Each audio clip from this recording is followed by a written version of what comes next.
So the insider secrets. So you've got this. You're ready to go. You get everything you've thought about grants is going to go out the window. Being a technical writer and how scary and oh my gosh, got to hire people that know how to write. First of all, we're going to excite the reviewers, putting in those kind of statistics that say we turn 200 people a night away in the winter. Okay, and then you're going to make sure your proposal is easy to read. So you don't want that technical legalese stuff in it.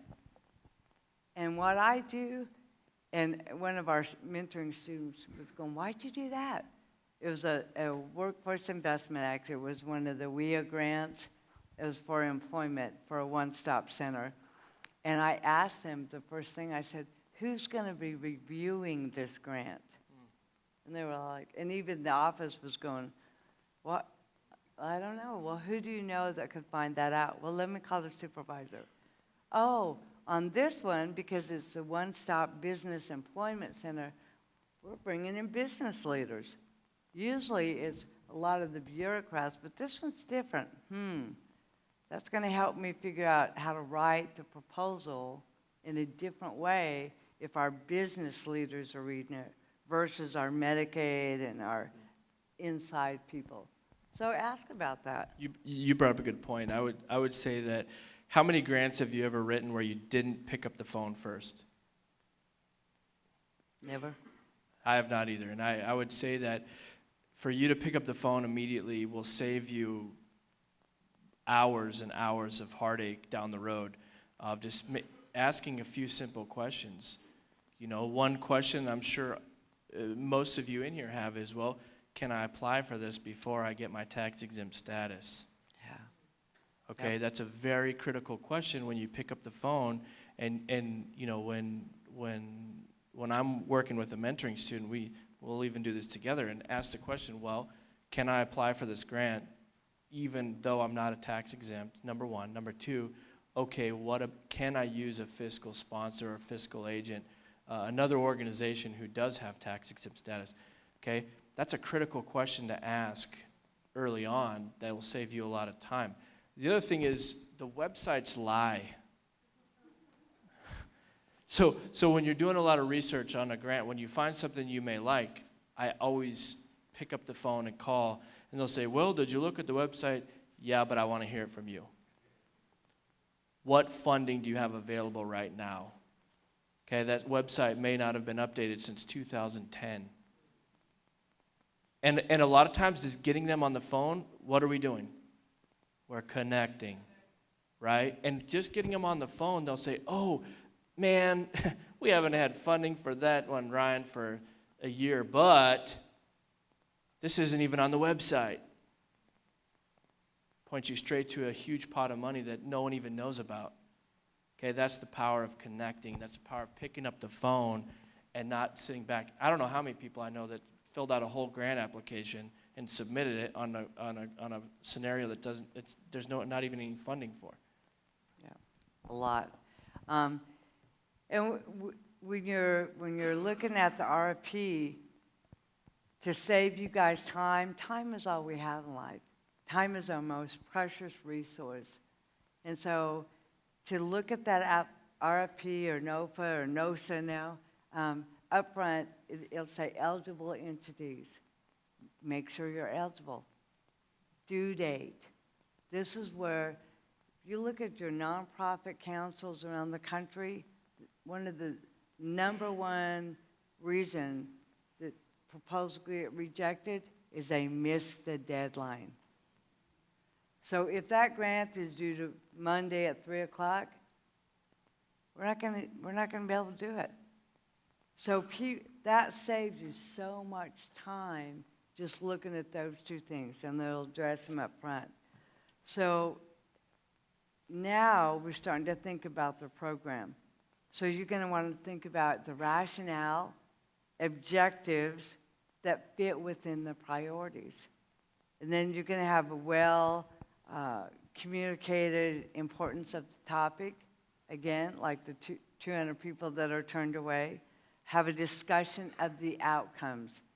And this is one thing Ryan and I have have spent so much time on are the outcomes. Years and years and years ago, when I was in Washington, D.C., we would apply for a grant, and it was like being bean counters. Tell us how many people you've served, not how their lives were impacted, not what you're going to be doing to help empower them, not lift them up, but how many people. So we applied. I think it's one of the only grants I've been denied. We applied for a federal grant. Loser. I know. No, they were after. They were losers. They were after we got done. Here I, president of the National Brain Injury Association, and on my board I had Jim Brady, and Jim knew how to get backstage with people in seats of power like no one you've ever met. I mean, for him to tell me if I could sell President Reagan to the American public for 8 years, I think it can help you. You think about what a press secretary does.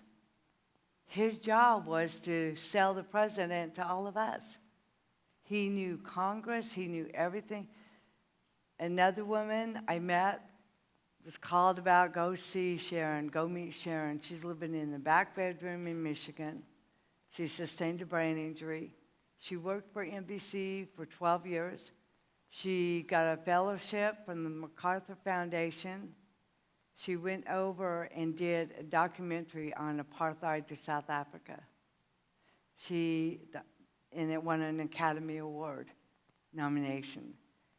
Dr. Tutu, she exposed the oppression going on, and she had a film crew. And if you remember, they were the ones that got kidnapped. And luckily, she said, her cameraman stuck one of the videotapes, back then videotapes, in his boot. And they blindfolded him, took him into the basement, and days later, our government, us, we went in and rescued him. And from that, they created the documentary. And at the end of the documentary, it's like a courtroom sketching, because that's how they ended it, showing what happened when they were taken captive and that. So she saw oppression at the deepest level and was bringing that to the forefront. They rescued him, brought him back, put her up into the witness protection and all that kind of thing. The last thing she remembers, she was in New York City, walking across the street, and a black limo hit her. And she sustained a brain injury, was in a coma for a long time, and was flown back home to live in a nursing home or with her family. And I'm thinking, talk about wisdom with the media, talk about expertise.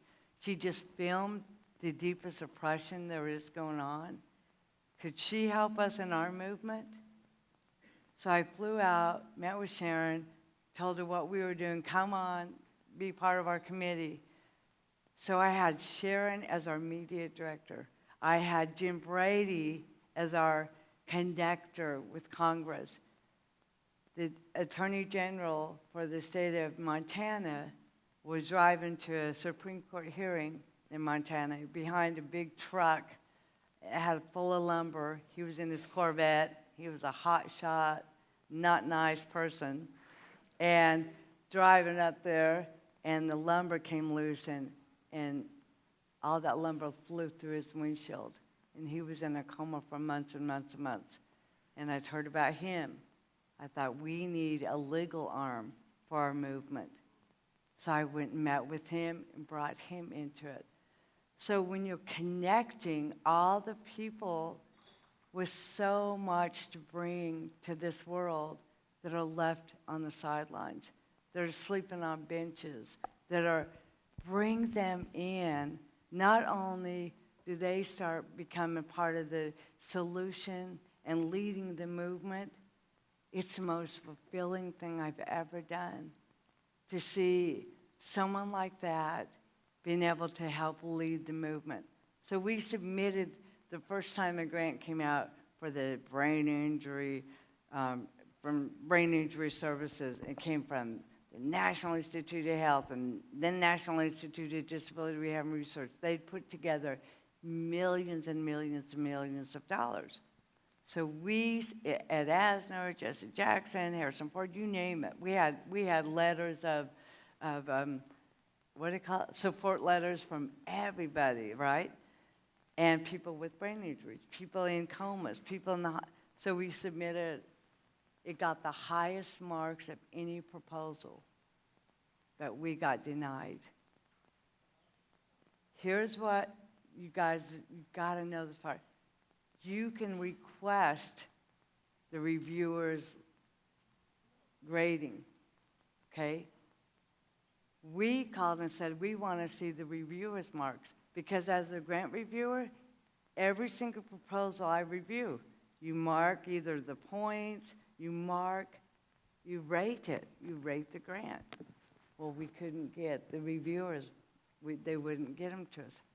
So again, because we're connected, we went to Senator Domenici.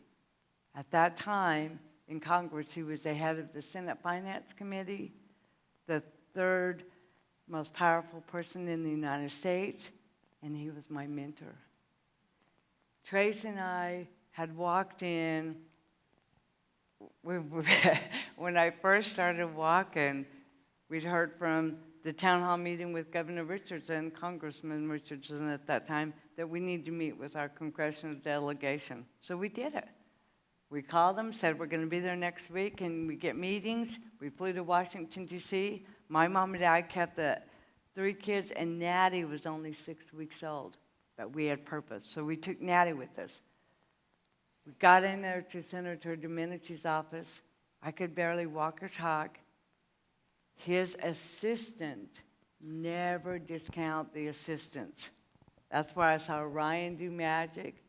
His assistant, his gatekeeper, held Natty and took care of Natty the whole time. Senator Domenici saw the courage, the determination. He has a daughter with a disability that no one knew. He knew what this was about. He took us under his wings, took us to his Senate private chambers.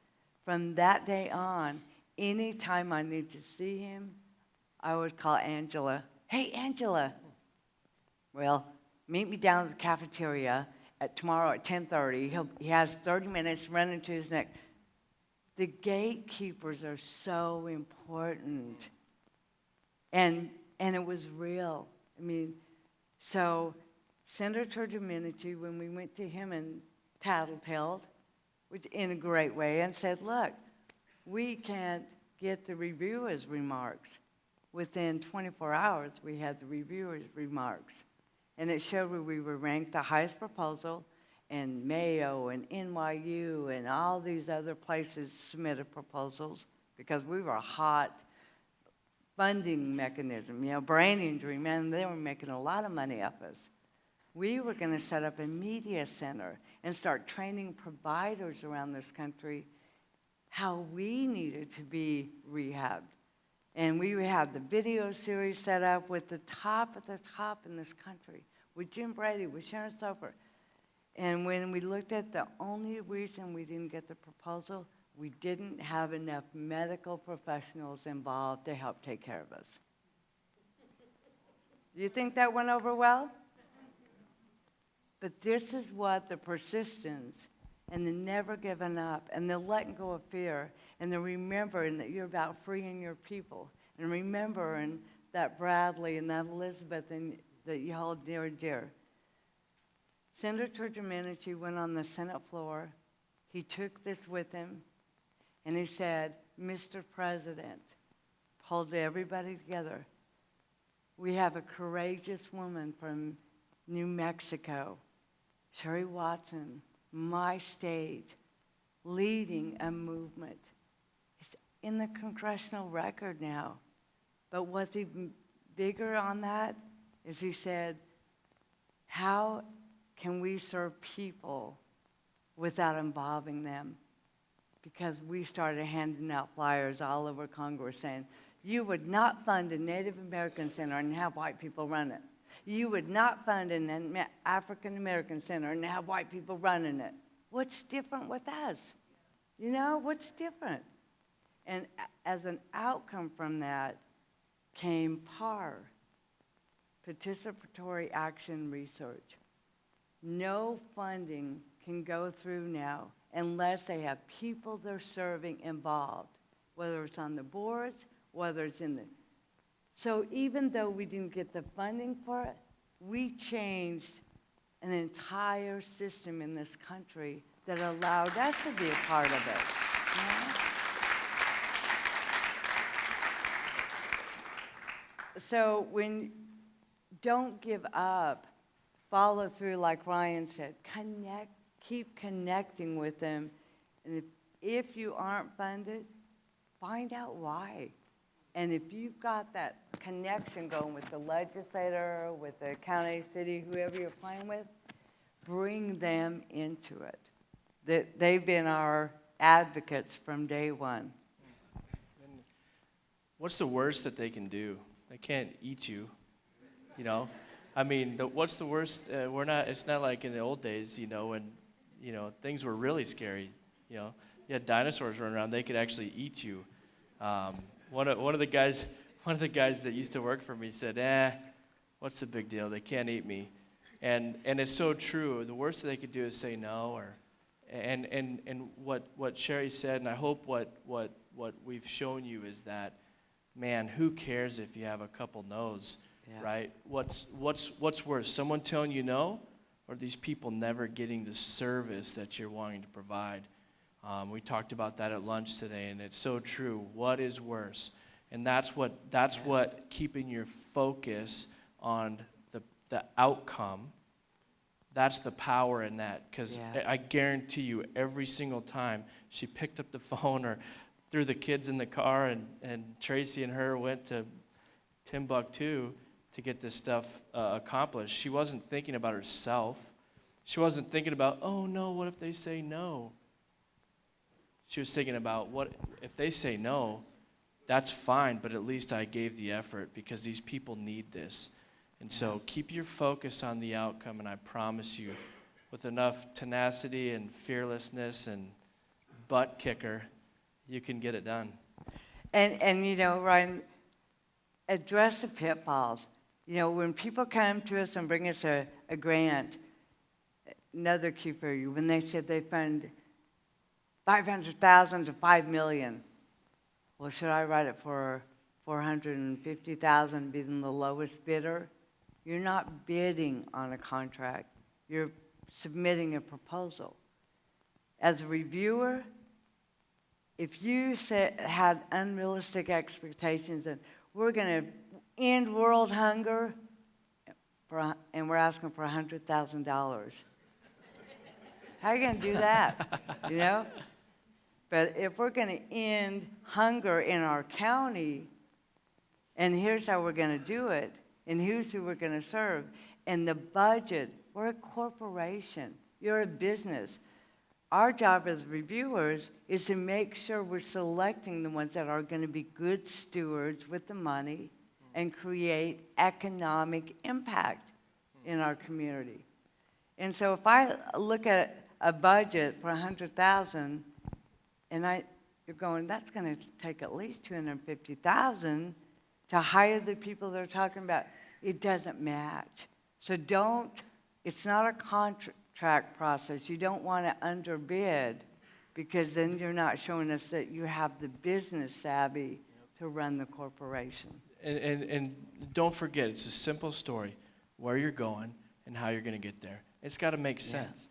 Don't break it up into different sections and say, well, the budget's this and the program's. It's got to make sense, right? Where you're going, it's a simple story, and how you're going to get there. It's very simple. And the thing that just people don't believe is really the number one reason people don't get funded is they either miss a deadline, they don't follow the submission rules. What you have to understand is if they say we want 5 copies and an original, and we don't want them bound, and we want them there by tomorrow at 3 o'clock, So you get in there tomorrow by 3 o'clock, but you only put 2 copies in and you bound them. It goes through so many levels of people before the reviewers get it. That first level of people that get stamps it, yeah, got there in time, goes through it, they didn't follow the rules. It doesn't get to the reviewers. So it's the very simple details that a lot of times wraps people up. The deadline, they're very strict on the deadline. It's by law, they have to stamp it. And if you get it there, it's due at 12 and it gets there at 12:01, they won't accept it. And I have to admit, Trace and I drove through Santa Fe and he's driving over curbs and making U-turns, and it was due at 2 o'clock, and she stamped it at 1:59, and he about had a heart attack, and I about had a... So I'll tell him myself a little bit. That's good driving right there, man. That is good driving. I saw a hand back there.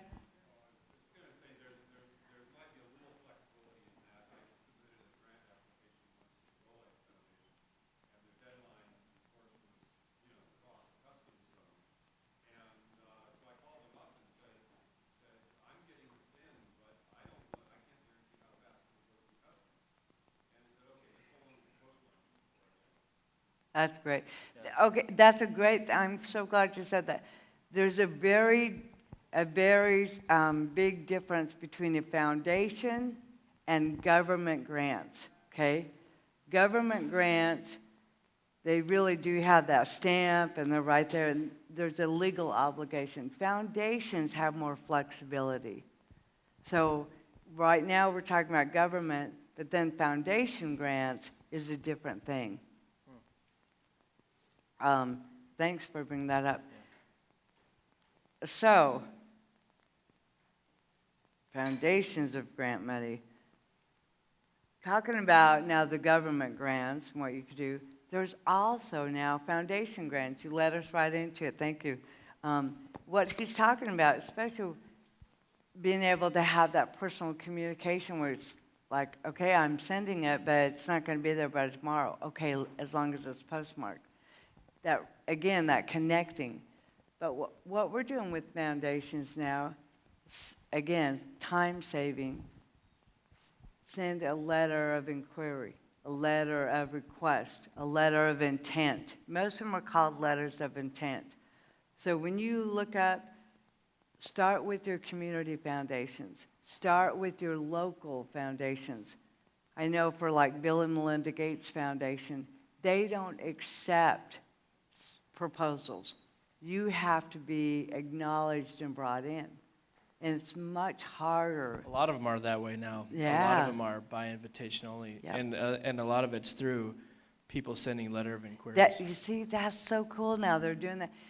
We just did a blitz with Corey. Remember, we did like 20 or 50 of them, where she sent out 50 letters of intent to 50 different foundations.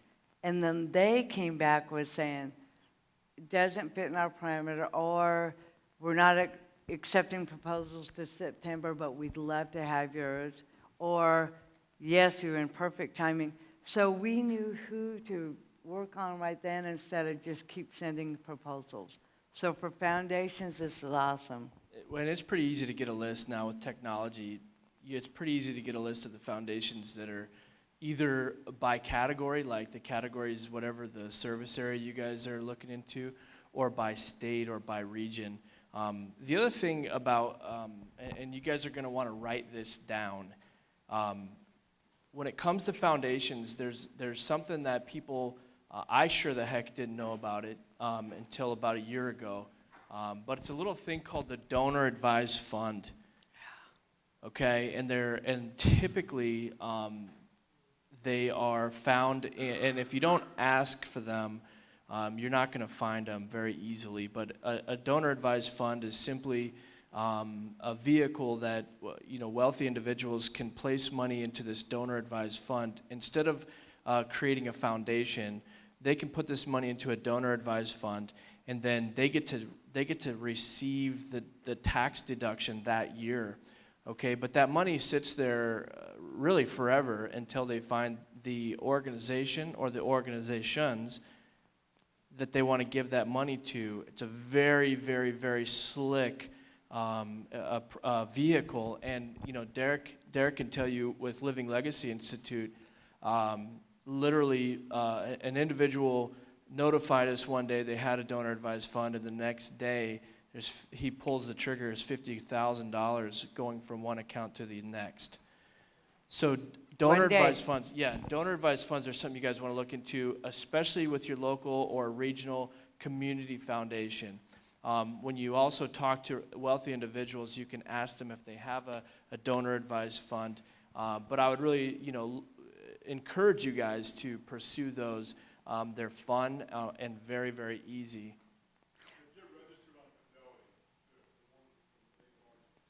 Hey, Derek, I was going to ask you to come up for a minute. We'll put you on the spot.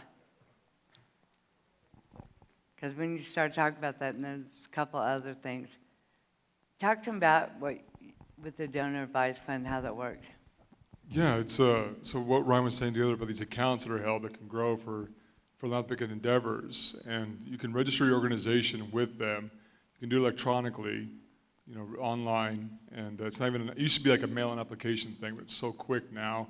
And the transfer of funds, we facilitated $50,000 last year, and it was probably one of the more just streamlined, quick processes I've seen. Just wired right into the account, and then right into the nonprofit's account. And so it's very quick. But one way to at least get yourself visible is you can go onto their website, register your organization with them, and then start connecting with people. And just the same thing about real estate, also ask them about donor advised funds, and then also just connecting with people in that sphere on the financial market side. How do you register? Fidelity. Well, Fidelity is one.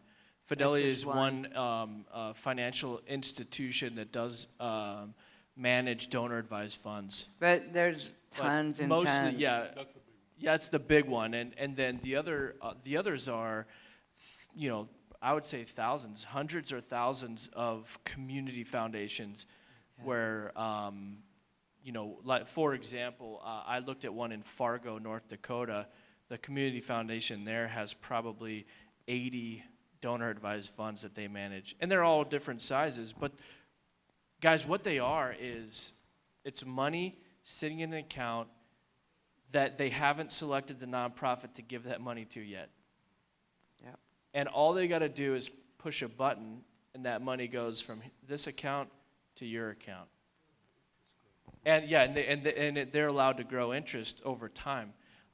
You can donate a house. People can donate a house or even a note to a donor advised fund as well.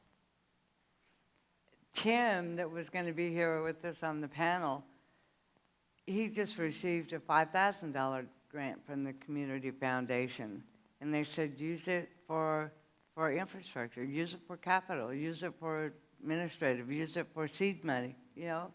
Use it to get your nonprofit up and going.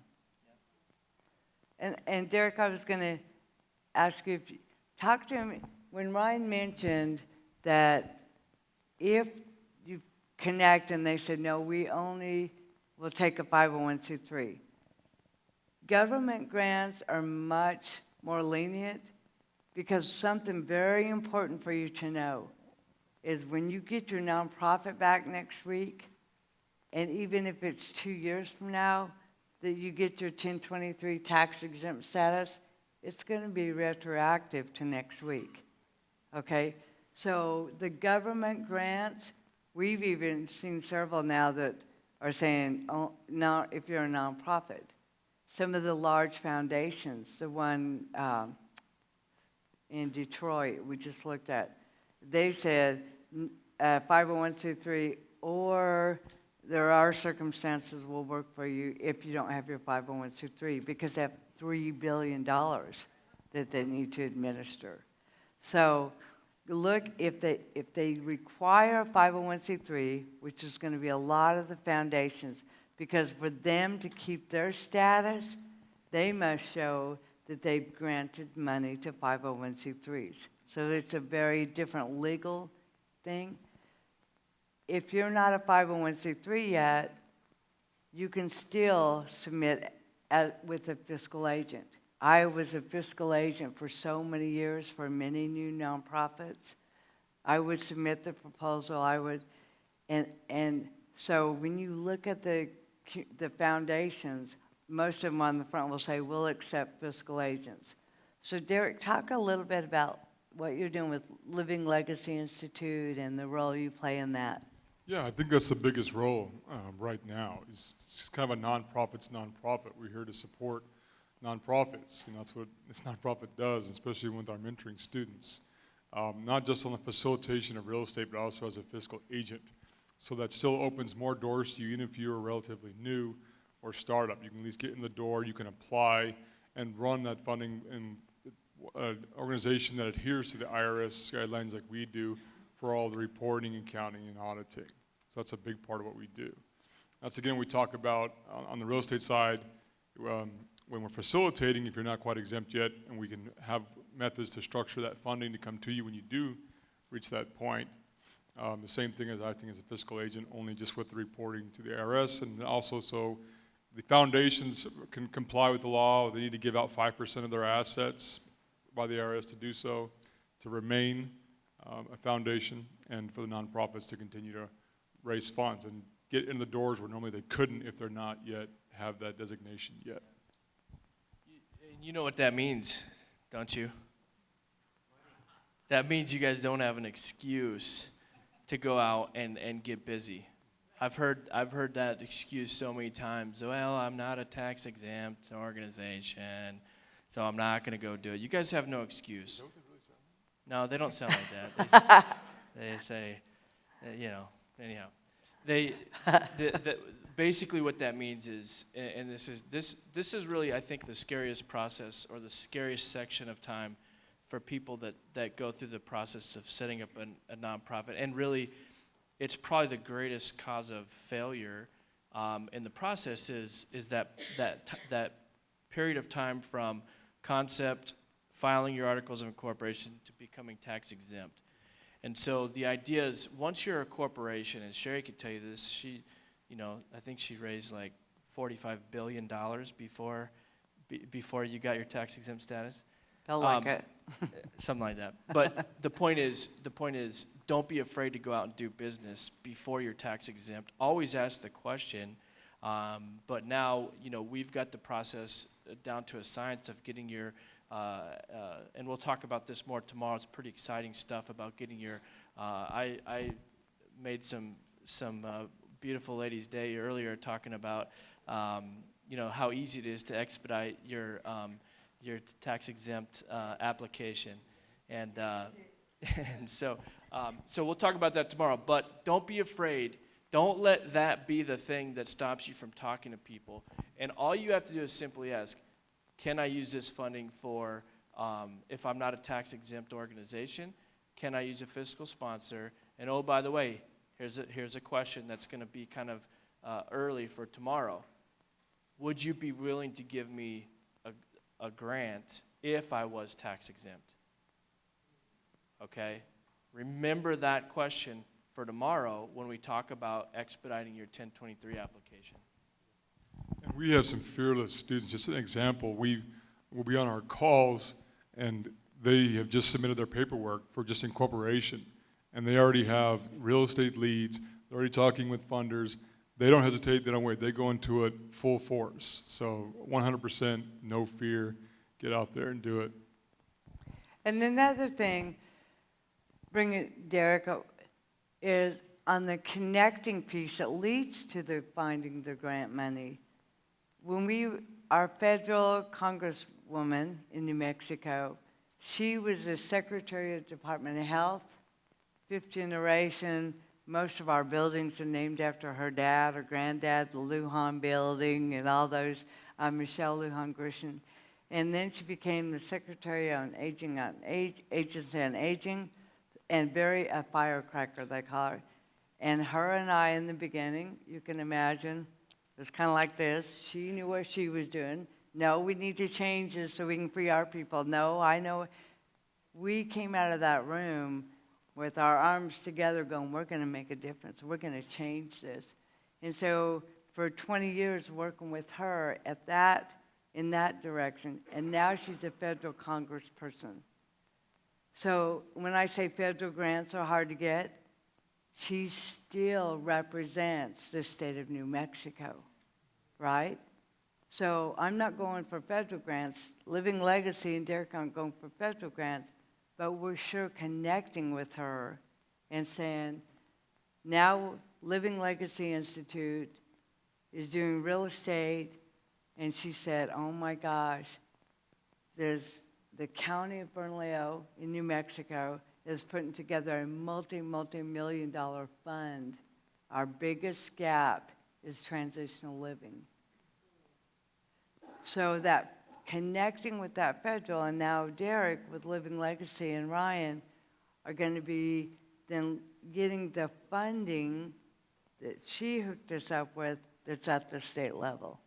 So talk to them about the next step for you with Living Legacy Institute now that they're all just kind of at that beginning stage of applying for that funding and then building the support services around it. Yeah, I guess that's the really great thing is about having a fiscal sponsor is that it's relatively easy to set up. It's just a simple agreement, and we do the reporting with the IRS until you guys become exempt. And then now what Ryan's talking about, what's really exciting, though, is we're even evolving beyond that with the Form 1023 and the new version that's out and getting people through in record time. But at least under the hub of that umbrella, again, whether it's real estate or acting as your fiscal sponsor, while you're raising funding, building programs and services, just allows you to incubate and do that while you grow. And then when you can essentially stand on your own 2 feet and become a full-fledged organization. So you don't have any of that worry. That's exactly the same thing with I keep hammering the real estate, but it's the same thing. That's exactly why we facilitate it. So we have people in our mentoring programs right now that aren't, again, some of these guys, they're not even set up yet, and they dive right into it and start looking for real estate. Because they know when they do come in, they're going to have their organization incorporated, and they're already having deal flow coming in from real estate, whatever it might be, for potential donations, hit the ground running. So again, there's that delay, whatever you might think, or the IRS, if it's kind of scary, don't be at all. That's why we're here. So the next step for you guys is to go out and connect next week, get a copy of an RP. What Tracy found when we were in Phoenix and brought our students in, at the certain library downtown, they had an archive of all the grant proposals for the last 5 years that had been submitted and funded through the city of Phoenix.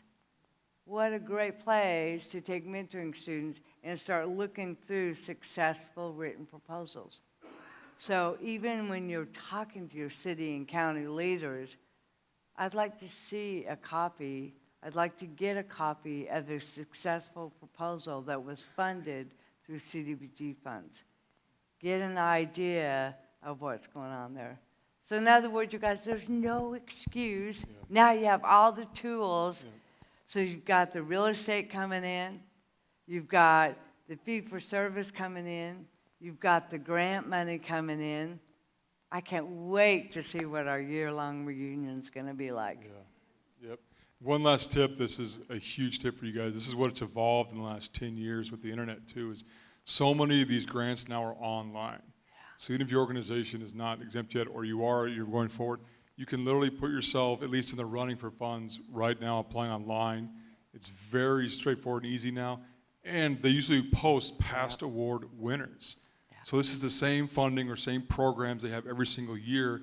You can look back and see the past winners, who they are, their program, their project they were doing, and if it's something similar, you can really tailor that to your organization. That's probably the biggest tip for on the online part of it, and with the grant making side, is having all that available now online, be able to see the past award winners, emulate that, and also the application process is so much more streamlined online. That's beautiful, and I would end with this. If you can see, we're talking about grants but we're spending a majority of our time talking about the relationships. Connecting. And I would say, as we were sitting here talking, I would say that the word that comes to my mind that I feel like is even better is you're investing, right? When you're out setting up those relationships with everybody, every person you talk to now is a new relationship. Doesn't matter if it's the lady at the front desk, or if it's someone you're serving, or if it's someone with money, the mayor, because you never know, like Sherry said, where they're going to be 5 years from now. And those relationships that you build, you're investing in the future of your organization.